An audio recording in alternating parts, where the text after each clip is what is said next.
За сайн байцгаана уу. Та бүхэнтэйг өнөөдөр энэ улс төрийн нөхцөл байдал ямар байгаа талаар сэтгэлээ хуваалцах гэсэн юм аа. За оюун эрдэнэ засгийн газар огцорсон шалтгаануудыг бол миний хувьд бол ингэж харж байна.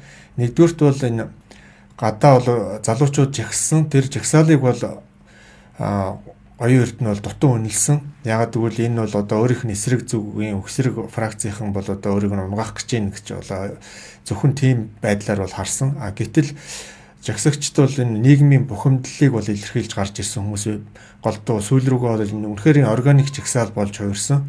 Жишээ нь залуучууд бол нийгэмд болж байгаа энэ тэгш бус байдал, баян ядуугийн хит ялгаа, дээрэс нь энэ цөөн хүмүүс одоо хит их баяжаад нийт арт түмний бол одоо амьдрал хүнд байгаа, юмны үн өсөж байгаа, цалин сайн нэмэгдэхгүй байгаа энэ зүйлүүд дээр бол бухимдаж арт түм бол босч гарч ирсэн. Энийг бол оюун эрдэнэ бол сайн олж харж чадаагүй, зөвхөн одоо өрсөлд төвчнөр нь өөрийг нь амнах гэж ийн гэж бодоод ингээд хараад цаг алдаад исэн. Нэгдүгээр, хоёрдугаар тэгвэл бас тэр хүүхдийнхаа орлогыг нотлох тэр тал дээр бол маш хойрог хандсан.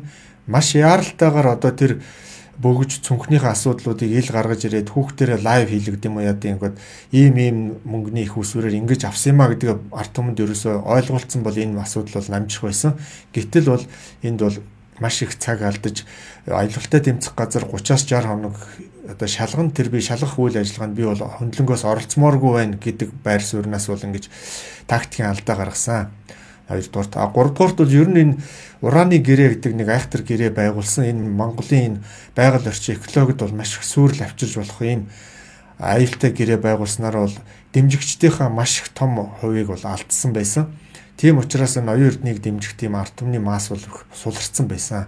Ийм шалтгаануудаар оюун эрдэнэ бол амархан унжина. Нэг өшөө бас энэ ерөнхийдөө өнөө цаг үеийн нөхцөл байдал бол энэ стратегийн ордуудыг арт түмний эзэмшилд одоо төрийн эзэмшилд авах тодорхой хувь хэмжээг нь шилжүүлэх тийм одоо их зоримог алхмууд хийж өгнөх арт түмний бас хүсэл эрмэлзлийг бол хангаж ажиллаж байсан боловч энэ алдаанууд жижиг алдаануудаасаа болоод ингээд огцорж байна. Мөн дээрэс нь бас энэ өөрийг нь одоо ерөнхий сайд болоход одоо шууд оролцож тусалж дэмжсэн ерөнхийлөгч хөрс сүхтэйгээ таарамж муутай байж хөрс сүхийнхаа одоо дургу хүмүүстэй хитрхи ойртож тийм ээ ингэж одоо том ахыхаа гэх юм уу хөрс сүхийнхаа өөрийнхөө одоо өдий зэрэгтэй болгоход гол хувь нэмэр оруулсан хүнтэйгээ ингэж одоо тал алдаж бас энэ огцрох том шалтгаан боллоо.